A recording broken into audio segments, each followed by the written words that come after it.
CataractCoach.com, podcast series, episode number 169, with Dr. Ed Anderson, practicing medicine across many continents and all about his interest in wildlife photography. Welcome back to our CataractCoach podcast. And today I've got a very special guest, my dear friend, Dr. Ed Anderson from Durban, South Africa. Ed, welcome to the podcast. Thank you, Uday. It's such an honor to do this podcast with you. We're going to have fun talking. I'm such a fan. I've learned so much from you over the years.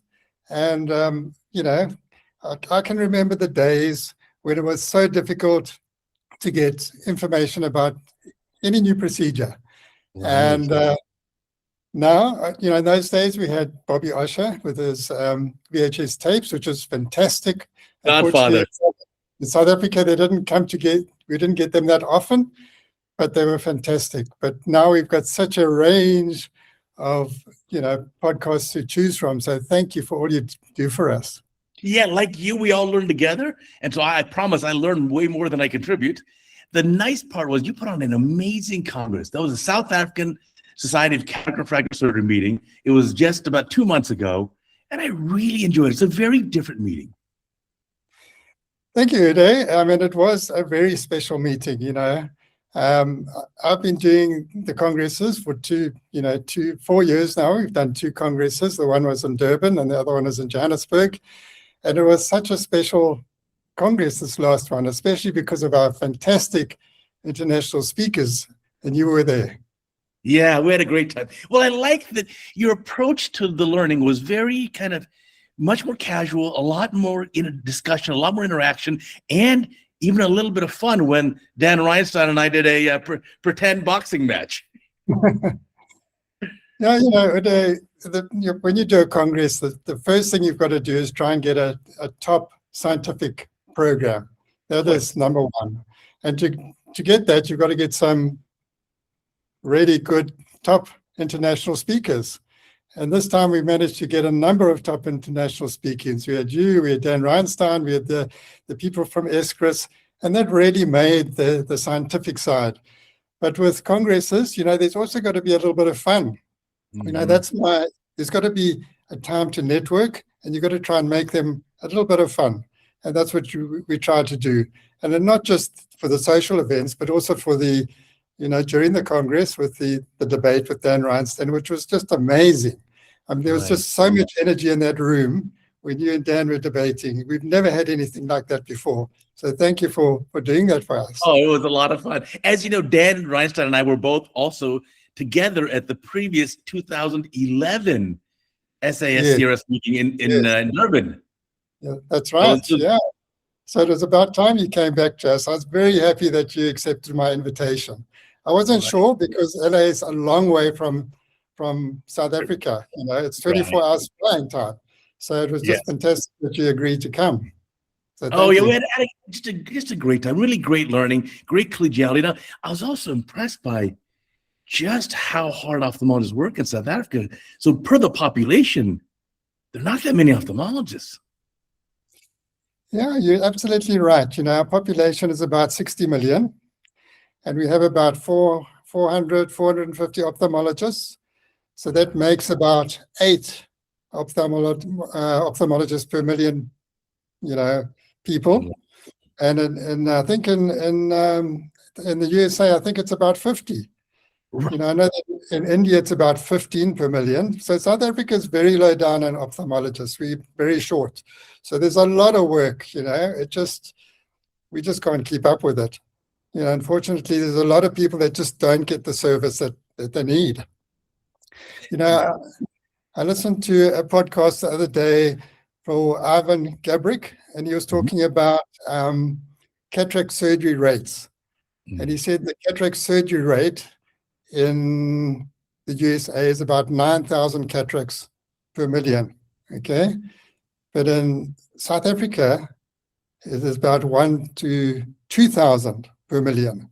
Wow. So we are doing a lot less cataract surgery per million people than you are doing in America. And I think in the UK, it's about 5,000 per million. So we are way behind. We've got a long way to go to catch up. We just don't have enough ophthalmologists. Yeah. Right. And they also, I was impressed, the breadth, the scope of work. Like every ophthalmologist there basically has to do everything from a cataract surgery to a ruptured globe and everything in between. Yeah.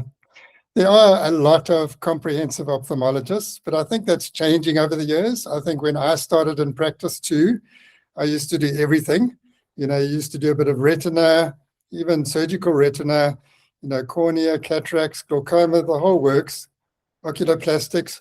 But over the years, you kind of lose some of that. You find that you can't be, really good at everything. So you kind of narrow your focus a little bit.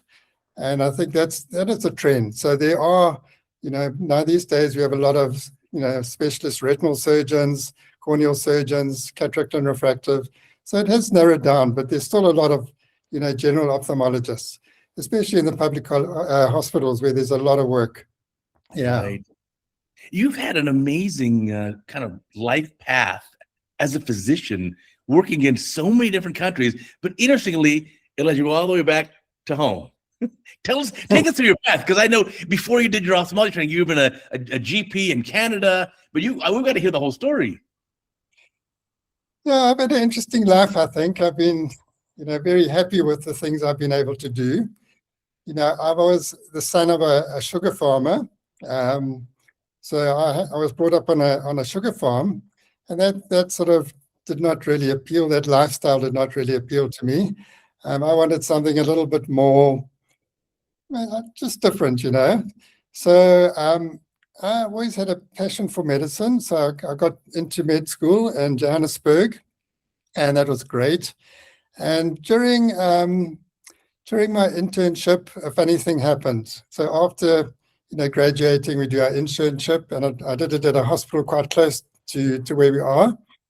And during your internship, you rotate through the different specialties, okay? And there was an ophthalmology department in that hospital, but it wasn't really very well run. So nobody wanted to do ophthalmology.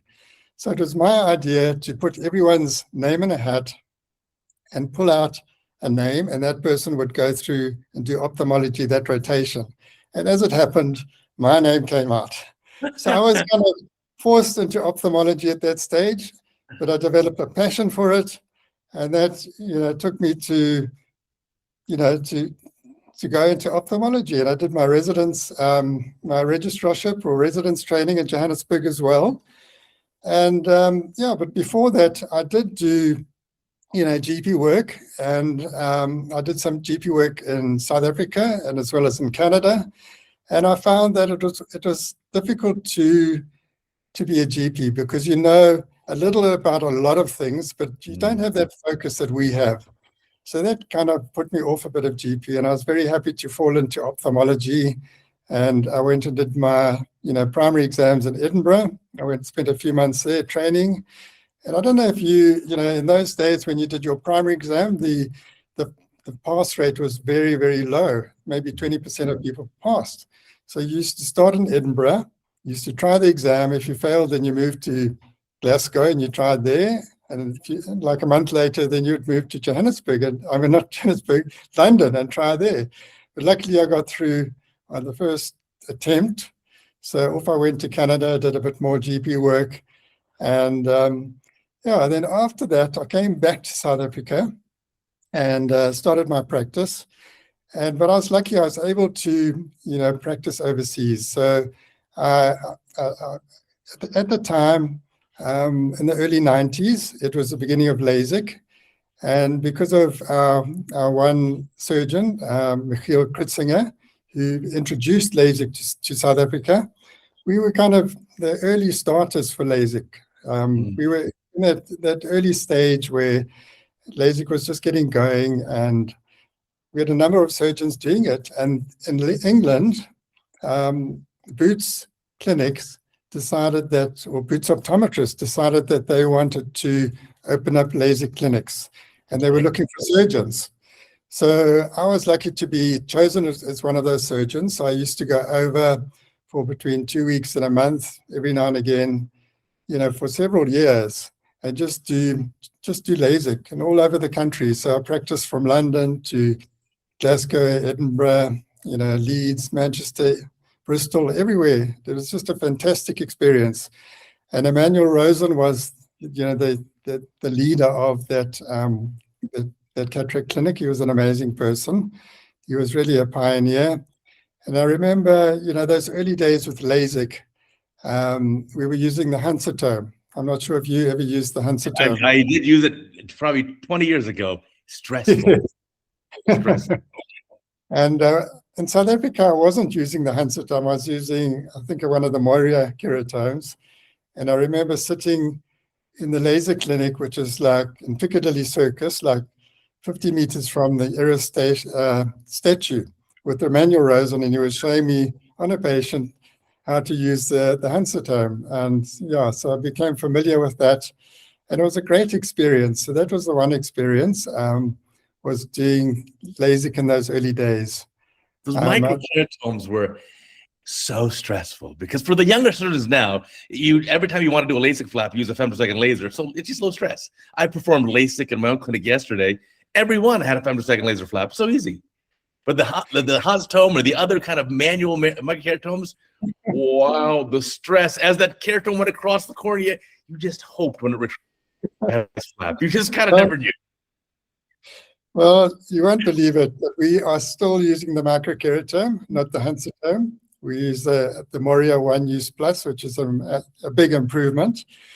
In our area and a lot of areas in South Africa, they're just not the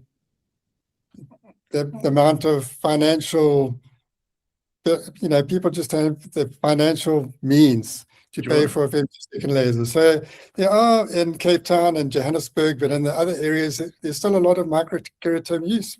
And as you say, it is still a stressful thing. It never becomes not stressful. Right. Those early days of LASIK were kind of a learning, there was a lot of things to learn about LASIK. Right. Stromal depth, we used to go down to 250 micrometers or even less than that. Yeah. And we were using the I think it was the ACS, automatic corneal shaper in those days, which was the first one, which was really giving you quite small flaps a lot of the time, and free flaps, which you don't get anymore. So it was quite tough, and but it was a lot of fun, and it was a great experience to go through that whole evolution of LASIK. And I mean, even the topographers were kind of, there was no orb scan, the original orb scan, remember? Orb scans. I mean, we went through all of that. And I mean, today we've just got so many more instruments, the anterior segment OCTs, that are just great as well. So, it's come a long way. It has. Now, in addition to doing all that LASIK, you also even helped out the NHS with cataract backlogs. Yeah, so in those days too, there was a big backlog of cataract surgery in the NHS. And one of the South African groups, one of the South African hospital groups called Netcare, brought a hospital group in England, and it was called I think it was the General Hospital Group or something like that. And they got a contract to do 40,000 cataracts. And again, they took a number of surgeons from South Africa, and I was lucky to be chosen to do that as well. And we traveled around in mobile clinics all over, from Brighton to, I think, Edinburgh, Aberdeen, I don't know where it was, but the whole of the country. And we worked in mobile clinics, and they're very efficient. We used to do 25 cataracts a day in this mobile clinic. Yeah, so it is high volume. And it was just the surgery, nothing else. The follow-ups and everything were done by other people. So that went on for about 4 or 5 years as well. So that was a great experience, also just to see how the different systems work, to work in a different country.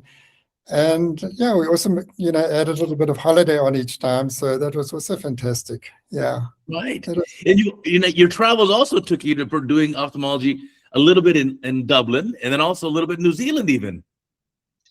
Yeah, when in the early days too, I had a friend who had moved to New Zealand, and they were looking for a locum, and we were also just looking to see what New Zealand would be like to live. So I went and I spent about, I think it was a month or 6 weeks there. And that was in a little town called Wanganui, which is quite close to Wellington. And that was just an amazing experience as well, just to work in a hospital there and to explore the country. And I just remember my first list there. You know, when you go to a different theater, a different OR, everything's different. The microscope's different, the phaco machine's different. Everything's different. It's quite an adjustment to that first list. And I remember the first OR list that I had there. I went to go and wash my hands to scrub up, and I couldn't even turn on the taps. I didn't know that there was a sensor because in South Africa, you have those sensors to turn on. So that was a bad start, a little bit embarrassing. And I had a full day's list on my first list. And I think I finished it like, the phaco machine was a Cooper Vision or something like that. Wow. Yeah. Static pump or something like that I never used. So it was quite an adaptation. I think I finished at 8 o'clock at night. It was interesting, but it was a lot of fun. And then I also, I think, Arthur Cummings, he moved to Dublin. I think you know Arthur quite well. And I mean, he's a fantastic guy, fantastic surgeon. And he, when he moved there and he took over the clinic, I think he built a really great name for himself because he's just such a great surgeon. And he got really, really busy. So he was looking for people to go and help him out, either as locum or long term. And I went over for locum and I did a little bit of work there. And that was just another amazing experience to go and work with Arthur and learn. I think when you go to any other person's, you learn a lot. For sure. I mean, it just helps you. Many years ago, I went to ASCRS meeting in Boston. And then after that, I went with Howard Fine. I went to Howard Fine to Eugenie in Oregon. And he was a real gentleman and he, loved to have you in theater. And I mean, he was a great guy. He used to actually come to South Africa quite a lot. And he actually did live surgery at some of our congresses. He was one of the real pioneers of the early of cataract surgery in those days. So he was a great guy. Yeah. Absolutely. So it's been great. It's been a great journey, ophthalmology, but I always came back to South Africa. Sometimes that's where your heart is. So I'm like you. My clinic today is 10 kilometers from my high school. Oh, really? I didn't travel too far. So you're kind of the same way. But you actually ventured out. I didn't do any training in any other countries. I'm 100% USA. In fact, all my training is here in California. And so, but you did all over the world, but yes, came back to where your heart is. I think it's great to go out and experience, other countries. I encourage my children to do that as well. Because I think you learn about the different systems, how they do things differently in different countries. Everyone does things a little bit different. So it's been a great journey. Yeah, there's so much to be learned, especially I think now, again, not just the surgical techniques that we show like on CataractCoach, but even the little things of how they set up their operating room. Or I remember the first time I saw someone they put tape on the floor so the nurse knew exactly where to put the pedals.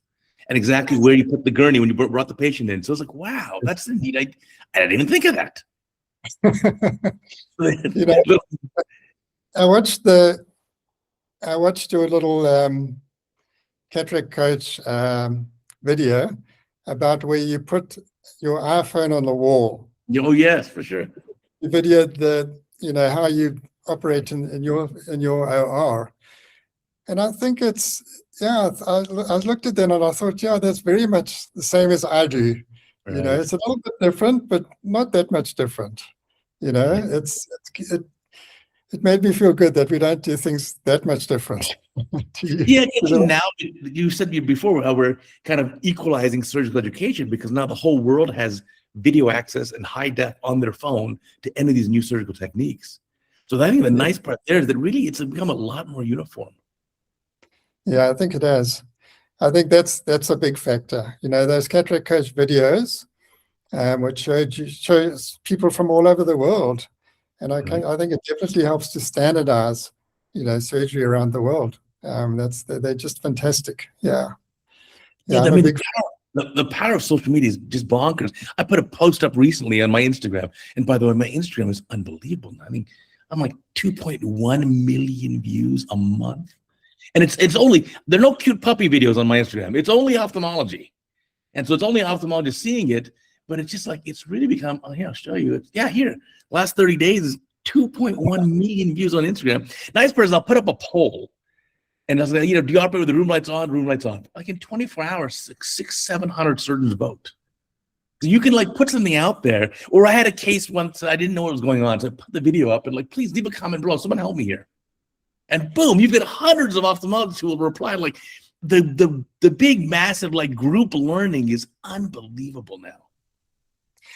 I think you have to be the best known ophthalmologist in the world because of that.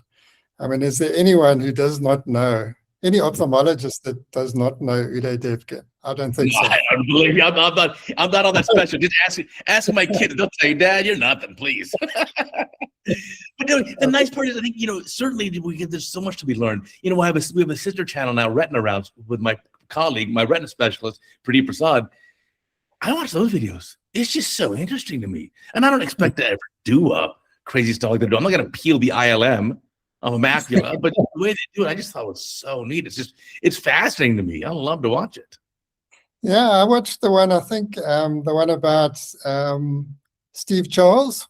I think he was one of, and I mean, Steve Charles came to South Africa many years ago, and we actually took him on safari as well. It wasn't a cataract and refractive surgery congress. It was one of our other congresses. And I just remember sitting with him at breakfast and him telling me his life, how he practices his life. Just an amazing person. He told me, that he said he worked 7 days a week. Okay. He didn't believe in holidays. He hadn't taken a holiday for 25 years or something. He had no hobbies. He didn't play golf or anything. He said he lived alone in an apartment and surgery was his life. And he was also just flying jets, around the country. And I'm just thinking, this guy has got so much passion for ophthalmology. I mean, how many people have got that? We've all got passion because that's why we're here. But how many people have got that much passion? And I mean, he's still operating today. He's still going flat out. I don't know how he does it, but he's been such a pioneer with retinal surgery. He's just an amazing person as well. For sure. Ophthalmology has so many incredible people. So smart, so driven, so innovative that honestly, you'll laugh if I tell you, but I often have imposter syndrome. Like, these guys are so brilliant. I'm like, I make up for it by working really, really hard. But otherwise, no, we're blessed. It's an incredibly blessed field. Now, your sons aren't going to go into sugar farming, right? I was, so my sons are both ophthalmologists, or one's a qualified ophthalmologist, and the other one is writing his final exams in about 2 months' time. So they both went into ophthalmology. It's very special to me. It's not something I kind of encourage because parents are always wrong. If you'd encouraged it, they wouldn't have done that. Parents are always wrong. That's true. So some are, I think it's kind of a lifestyle choice. I think they've obviously been through all the specialties during their med school training. And I think they decided, maybe their dad, made a good choice. And I think they've made a good choice now. So it's very special to have them. We've got a lot in common now. We've got a lot to talk about. You're right. And they are teaching me things now. They are teaching me things. For sure. For instance, we always did the old extracapsular type of procedures. And the other day I was watching my son doing a MSIC, and I mean, it's just an amazing thing. And I've got to learn to do that. I haven't been doing that. Not that I hardly ever need to do it, but I need to know how to do that. So they are teaching me things. And if I've got to a difficult patient, we communicate. They send me their cases and I send me, we communicate about difficult things, difficult problems that we both have. I think it's fantastic to have that in common. But you're right. The new generation is really quite special. They learned what took us 10 years to learn in the operating room, they can learn in 1 year. It's unbelievable. Because of all these videos, they can learn a complication, learn to recognize and manage a complication without actually experiencing it first. And that makes a big difference. That makes a big difference. Because, they say, how do they say? Good judgment comes from experience, but the experience comes from bad judgment. You don't have to go through that bad judgment stage if you can watch it on a video. Right. So, yeah. And then there's so much to recognize. Even like today's CataractCoach video was like a patient with volume, but a little bit of zonulopathy, and then the guest surgeon, the anonymous surgeon, injected a whole AC full of trypan blue dye, which of course went through the zonulopathy, and now instead of a red reflex, he had a blue reflex. He had blue vitreous. I saw that. Oh, you learn, like, don't do that. Next time. Okay? Yeah, I saw that. Yeah, that was interesting. I follow them I look at those videos on Instagram. They come fast and furious every day. Yeah, well, that's kind of my test for myself. I wanted to see 8 years ago when I started this. I said, can I do a video a day? And I said, my one talent is I can just work hard. I'm not afraid of hard work. I like to work hard. And so I was like, okay. And I've kept it up. I haven't missed a day yet. But in fairness, I do have the next month already lined up in a queue. Yeah. So yeah, but it takes a lot of discipline and planning, Yeah, and efficiency. It's efficiency. Just like your cataract surgery is so efficient, your video editing must be really efficient as well. Because for me to edit a video, it takes like 2 days. Right. So as of today, I've edited and posted 2,888 videos. So I got it down to an art. What I do actually, I use a lot of macros basically, and then I also have kind of templates already pre-done. Okay. And so when it comes up with the words and this and my intro sound and all that's kind of already just self-populates right off the bat, and so that saves a lot. Yeah, I don't know where you get the time to travel around the world. And that's the fun. That's the fun, I tell you. And then go back and then operate and see patients and then do the videos in between this. I don't know how you do it, but yeah, it's amazing. It's a great team. That's the trick. When I came back from South Africa, I really had a great time, but then I came back, wow, did I work so hard? my team had just booked it solidly. You were gone. You missed 2 surgery days. We need to lay it on thick. So we just worked. Yeah. I think that's a problem when you go away. The work accumulates. And the thing about our practices now is because I still do medical retina. Sure. And every week there are a lot of patients requiring anti-VEGF injections. So when you go away and you miss a week or 2, you come back and you spend the whole day just doing anti-VEGFs because you got to catch up with those. So that takes a lot of time, So yeah, that's we're not just, a lot of us are not just cataract and refractive surgeons. We also still do quite a bit of the other stuff. We moved away from the surgery for retina, and we don't do ocular plastics anymore. Still do a lot of glaucoma and MIGS and stuff like that. So yeah, it's a pretty general practice. Yeah. I think given the numbers we were talking about earlier, I think you just kind of have to. And then in South Africa, there's really just such a huge need. Yeah, there is. Yeah. And I don't know. We need to produce more ophthalmologists, basically. We're only producing, there's basically about 100, 120 maybe residents in training at in one stage. So you're only getting about 25 new ophthalmologists every year. So it's not really catching up. There's probably that many retiring every year as well. So there's just not enough. And obviously the aging population, it's not really keeping pace, in other words. Yeah. Right. If you have enough interest, I'd be interested to look at the stats. If you have more people interested and ophthalmologists that are applying. Like if there are 25 spots per year and you have 50 applicants, well, maybe just increase to like 40 spots, Yeah, it should be.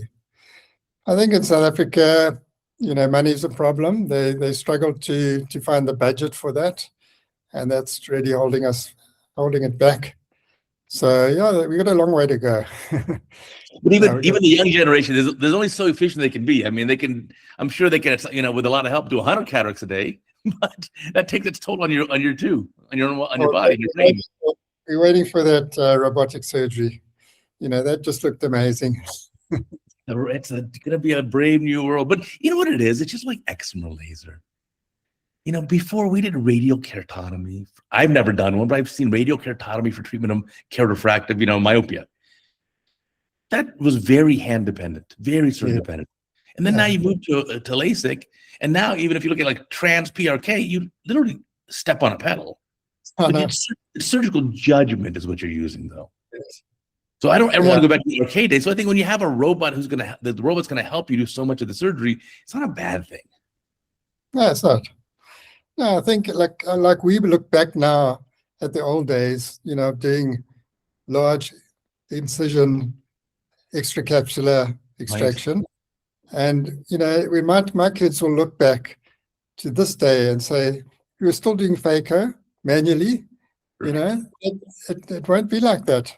There'll be so many other inventions to come. And I mean, robotic surgery is obviously just starting, but it's coming. I mean, I don't know how long it's going to take, but it's going to be quicker than we think, probably. I think so. And I think it evolves very, very quickly. I mean, look at the phaco machine you used back, your old Cooper Vision machine, or for me, the first one I used, the Alcon 10,000. Yeah. Wow, compare that to what you're using now. Like, it's unbelievable. Night and day difference. It is. The hand pieces were heavy. The probe was very large. The fluidics hadn't been worked out. Right. The energy, the energy that you used to put into the eye with those machines was immense, compared to what you get now. So yeah, we're very lucky. Yeah. But I think the same thing will happen certainly with the robotic side. The other thing too is right now we're having the robot emulate us. But I sit temporal or someone sits superior because that's access. Yeah. Right. You're just kind of limited by my surgeon hands ergonomics. Well, if you don't have that limitation, absolutely. I only have 2 hands, but the robot can have 3 or 4 hands, no problem. Yeah. So do we then change the whole idea of how should we do the surgery? Maybe it's something super different. Maybe it's not anything like we're doing it now. So who knows how it will evolve? It's an evolution that we can't even think of. And maybe the AI will think of it. Yeah, they will. It'll work something out. Right. Yeah, even that's getting better and better now, because now, it's interesting. I end up using Google Gemini to do certain tasks, help me write an outline for something. And a lot of times if I ask a very, very specific topic, let's talk about like loose lens iris diaphragm and pseudoexfoliation or something, it'll write something for me that's really actually at least 90% right. And then I ask what the sources were. And the crazy part is, like, now half the sources are YouTube videos that it has made a transcript of and used to learn, including CataractCoach videos. Because YouTube is owned by Google. Okay. So it's wild. Yeah, I found that ChatGPT, is great. But you also just got to double check some things. It's not always right. It definitely is not always right. I'll give you an example just from today. Tomorrow we're having a whole lot of people for lunch, and my wife's cooking a leg of lamb. And I said to ChatGPT, we're having 8 people tomorrow. How much meat do we? How many kilograms of meat do we need of a leg of lamb? And it said to me, you need half a kg per person. Okay, so for 8 people, you need 4 kgs of leg of lamb. And I went to another source. I went to Jamie Oliver. Okay. How many for 8 people? He says, no, you need about 2 kgs. So 2 kgs out. We would have this massive leg of lamb, and then some for 8 people. So yeah, you just can't trust it, even for little simple things like that. So yeah. Yeah, it needs a little more scrutiny. I'm with you on that. Yeah. But but boy, the rate at which it's evolving is unbelievable. It's just better and better and better. Yeah, we're just hoping, especially for in South Africa, we've got a very big range of cataracts, because a lot of people present very late.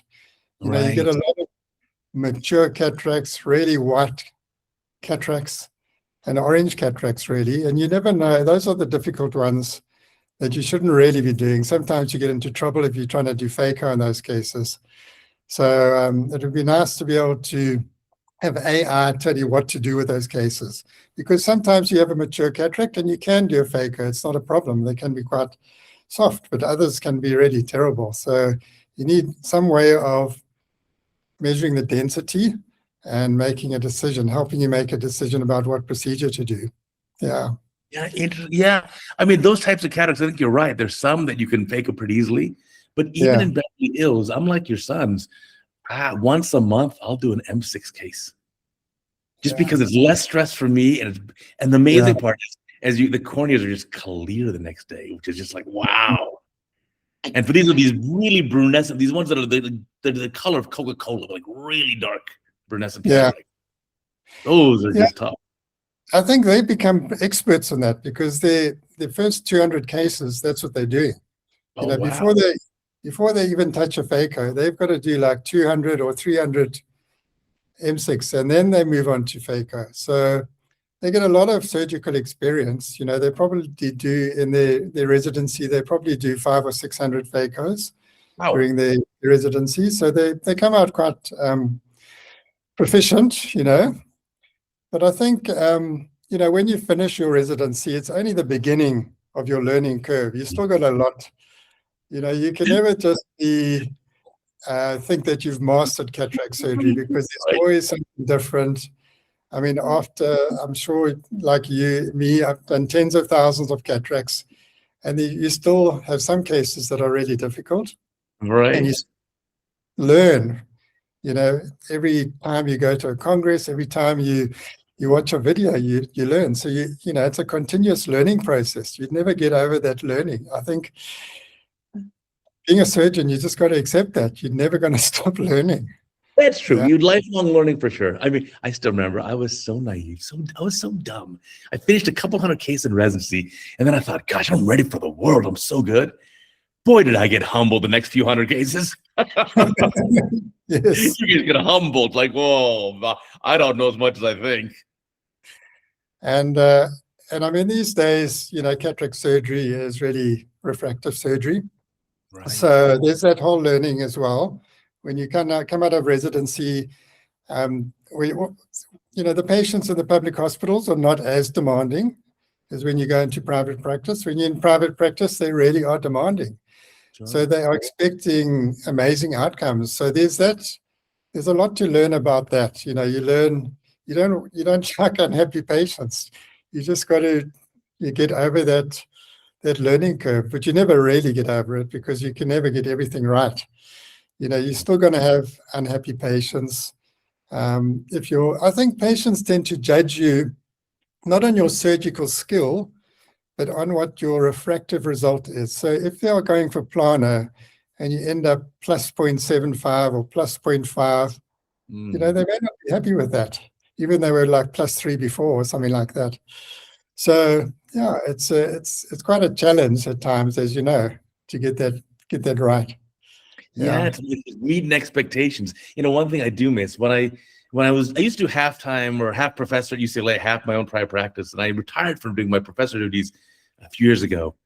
And I really miss those sweet kind of county hospital patients, which is kind of like your public hospital, where everything is they're just happy. They're just coming with a brunescent cataract. Okay, they end up 20/60. Maybe they've been a +1 or -1. They just love you. They're so grateful. And then you go to private practice, and they can literally be plano in 20/20, and they'll say to you, but when's it going to be sharp again? Yes. What do you want from me? Exactly. Don't you just love the patients that, as you said, you bring them down from +3 and they get 20/20, and they plano, and you say to them, how's your eye? And they say, oh, it's fine. That's not the way that's not the adjective to describe the result. They should say it's fantastic, it's wonderful, what an amazing job. But you don't get the response a lot of the time. You just say, oh, they're fine, it's fine. And that really makes me mad. But you do get some very happy patients. And when you get a happy patient, whether it's a cataract op, after a cataract op, and especially LASIK patients, because it changes their lives. So that is about, our profession, is we are changing people's lives. And I think that makes it addictive. I think we get a dopamine rush to our brain, when we get that sort of result. And it's quite addictive I think we'd miss that if you had to stop surgery, you'd actually miss that a lot. Oh, for sure. Not only the fun of surgery, but also the fun and the excitement and the love you get and gratitude on post-op day one. Like, I can't ever have someone else see my post-op day one patient because I want that love. Yes. Right? Exactly. No, you're exactly right. You don't want to miss out on that. Right. That's half the fun. Now, it was also very impressive that you travel a lot, like how many dozens of countries, and you're also a very avid photographer. You got to tell us about that. Yeah, we'd love to travel. We've always traveled, even when my kids were small. We used to travel. We used to take them all over the world. It started when I was a kid. Actually, my parents took me overseas a few times, and that got the bug in us. So we've always traveled a lot. We've been to many, many countries, and we love it. So in particular, we like wildlife. So we go to a lot of wildlife places. So, recently we've been to the Antarctic, which was phenomenal to see all the penguins and the whales, etc., and the walruses. And then last year we went to the Arctic, to Svalbard, where we saw the polar bears and a lot of birds. And we go to, for instance, we've been to Uganda to see the gorillas and the chimpanzees, which is phenomenal. They're just amazing because they're quite friendly. You get very close to them, even though they're wild. We've been to India to see the tigers. We've been to Brazil to see the jaguars. So that's my wife, Pam, her, she loves that. So that's part of the reason we go. My passion is birds and bird photography. So that's kind of a more specific focus of my wildlife travel. And I love photography. I think as ophthalmologists, we're all geeks and we love images. We photograph everything we can. We take these amazing topography pictures. Right. We do anterior segment scans. We do OCTs of the macula. We photograph the iris. We love photographs. We love images, and that's kind of spread, to me, to my general photography. So I spend a lot of time trying to photograph birds, and in South Africa we have a very good lot of diversity of birds. We have about 1,000 birds, and I really started during COVID. We had a lot of time, so I started counting birds and going out and looking for different birds. So far I've done about close to 700 birds photographed in South Africa, but the last 300 are the difficult ones. The more rare ones. You never actually see every bird. So birding photography, or birding in general, is kind of a growing tourism around the world.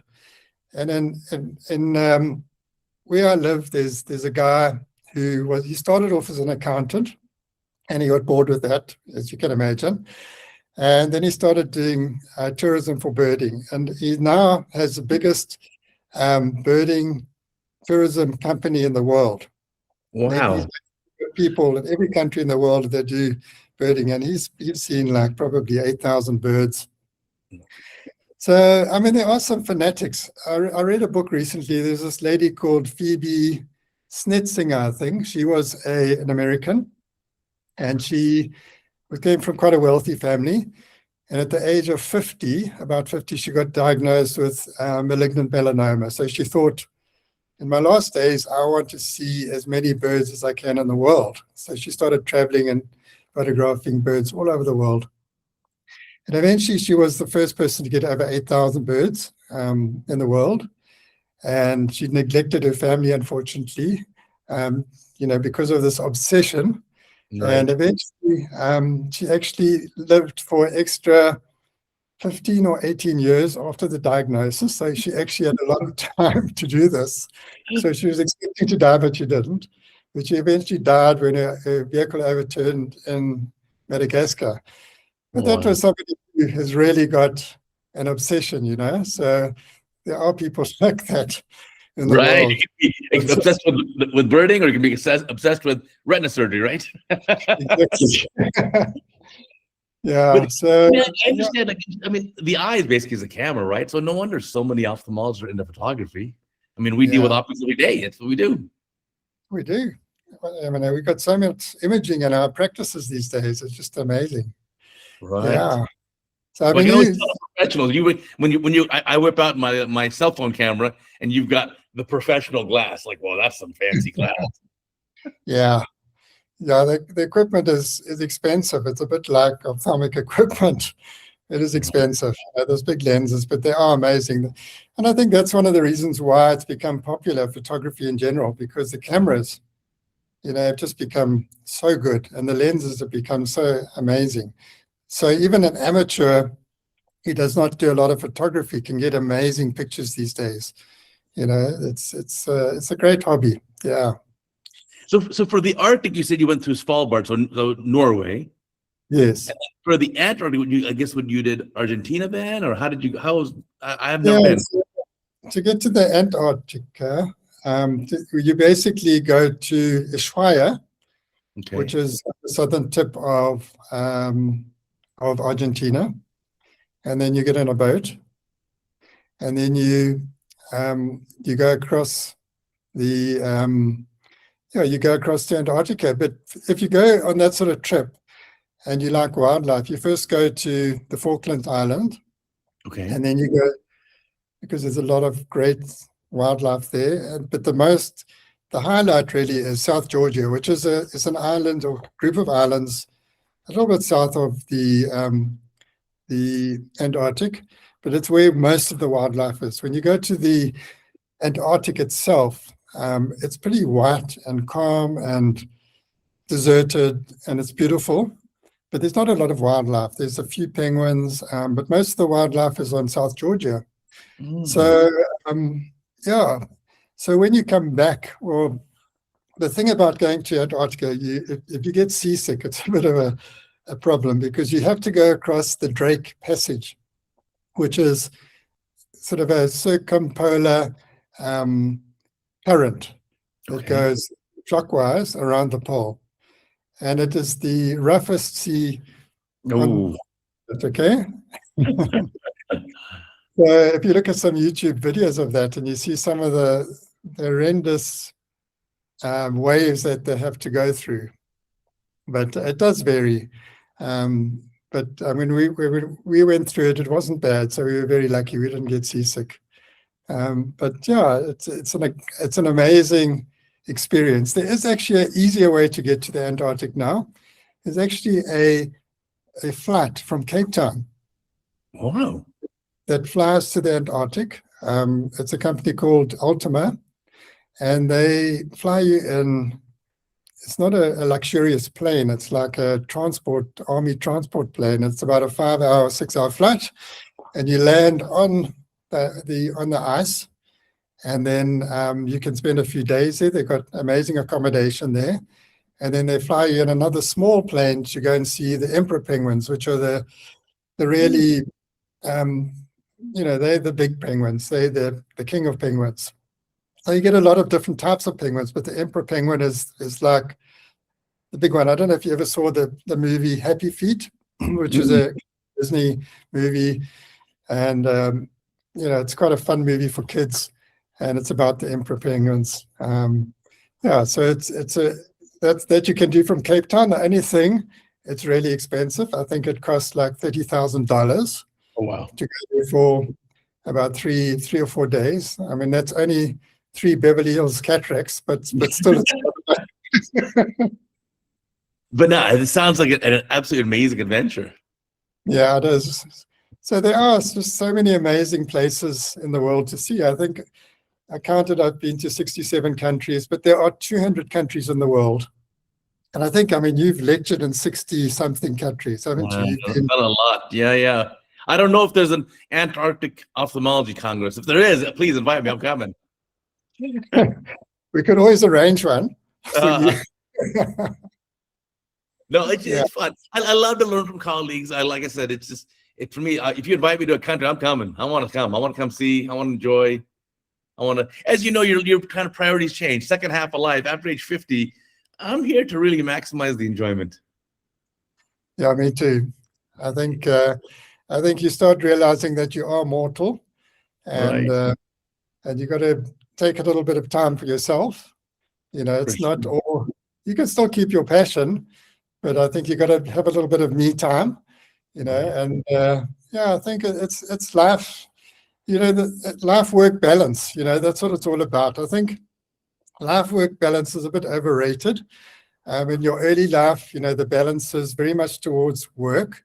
Because, you know, you come out of residency and you've been studying, or your colleagues have been working for, or your schoolmates have been working for more than 10 years, and you are just starting. You've got an old car.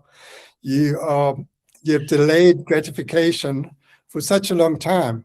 You just want to make a little bit of capital and get a new car and maybe buy a house or something like that. So your balance is very much towards work, you know. But as you get older, that changes and the balance shifts to the other side. You know, you still want to work, but you've got to have a little bit of you need time for yourself as well. You've got to enjoy your life.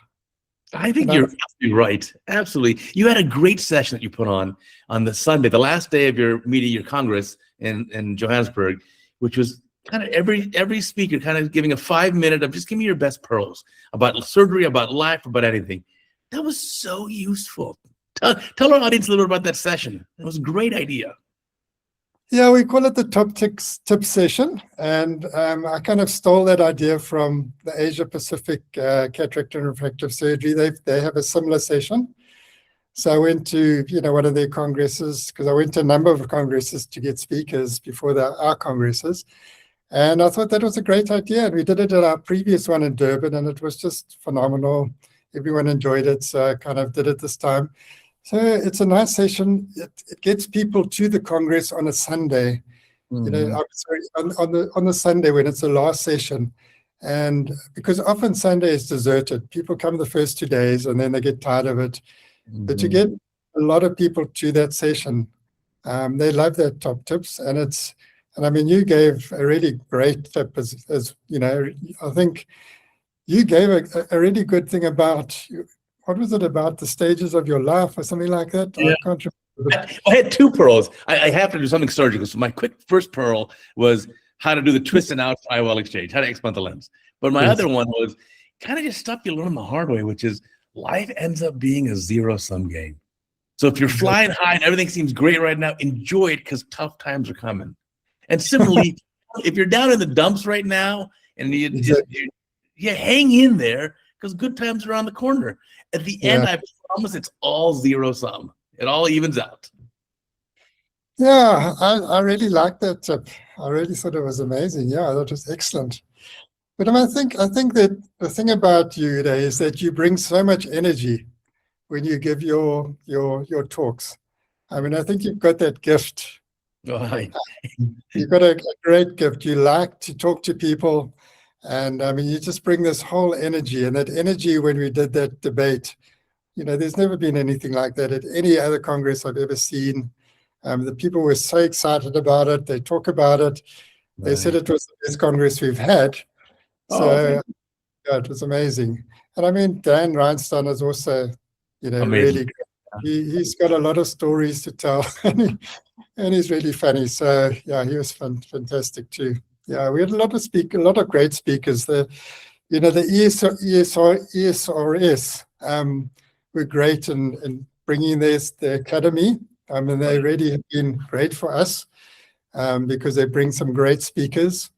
And, we added on a few others like Ben LaHood and Devgan, and there were an amazing lot of international speakers. And in fact, there were 25 international speakers. Wow.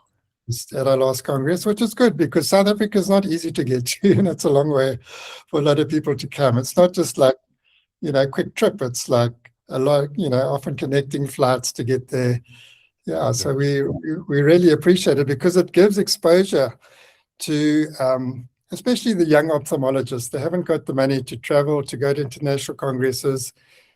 It's great for them because, they've got a lot to learn, and to get international exposure is just phenomenal for them. So your next one will be then in 2 years, so 2028 is the next one. Yes, that's going to be in Cape Town. So maybe you'll come there because maybe you need to come to Cape Town again. Just our audience is worldwide. If you want a beautiful trip to South Africa, Cape Town will be a gorgeous place. And this is a meeting that I promise you will just. I go to a lot of meetings in a lot of countries every year. This is a very special meeting. You will have a absolutely great time, and learn a ton. So definitely, if you reach out to Ed, we'll put a link down below. But if you're interested, 2028 Cape Town, you'll have a great time. Yeah, look, Cape Town is our main international city, and people love Cape Town. I mean, it's just got so much going for it. We've got great restaurants. It's a beautiful place. It's a bit like Rio de Janeiro. It's a beautiful place, and everyone's heard of Cape Town. Not many people have heard of Durban. That's a little bit, not as well known. Johannesburg, they may know, but Cape Town's up. It's more easier to get people to come to Cape Town because that they will enjoy it there. And the penguins. I saw the penguins there. Yeah, you saw the penguins, the African penguins. You're right. Yeah, they're very special. They are threatened as well. A lot of penguins are threatened because they were getting bird flu, and a lot of them were dying. Even in Antarctic, there were thousands of penguins that were dying from bird flu. So. Yeah. So travel is great, and I mean, every time I look, you're in a different country. So, I always debate: do I put pictures of my trip while I'm on the trip, and then people know I'm not home, or do I wait till I get back home and then post the trip? I haven't figured that out yet. Yeah, well, everyone can see your passion for ophthalmology. You definitely got that passion. Keep you going. I think we all do. Well, Ed, can you imagine? We've been just chit-chatting for an hour already. Time flies. Really? Yeah, it's been. Look at your clock. It's been an hour. Wow. How easy was that? That was just a fun conversation. But I think I really, really enjoyed your Congress. You did an incredible job. I got to say thank you to your wife, Pamela. The events that she did were spectacular. Really like no other Congress. So. Thank you. I mean, she loves to do that. She's done a number of the congresses now. She is a perfectionist at that, and she stresses about it, but it always works out so well. So I'm very lucky to have her. She supports me, and I'm very grateful for that. So, For sure. So again, thank you so much for taking the time to this podcast. I really appreciate it. We'll put a link down below for the South African side of cataract refractive surgery. Definitely put it on your maps, on your radar for 2028. 2 years from now, if you want an incredible trip, definitely go. I think it'd be an amazing time. Thank you, Uday. It's been an absolute pleasure and an honor. So thank you. Thank you so much. Thank you. Remind our listeners and viewers, remember, we got a new CataractCoach podcast every single Sunday on Apple, Amazon, Spotify, Google, anywhere you're going to find a podcast, you find the CataractCoach podcast. Plus, of course, we have a new CataractCoach video every single day. At the time of this video, we're probably getting pretty close to 3,000 videos. There's still a new one every day. So until next time, I'll catch you later.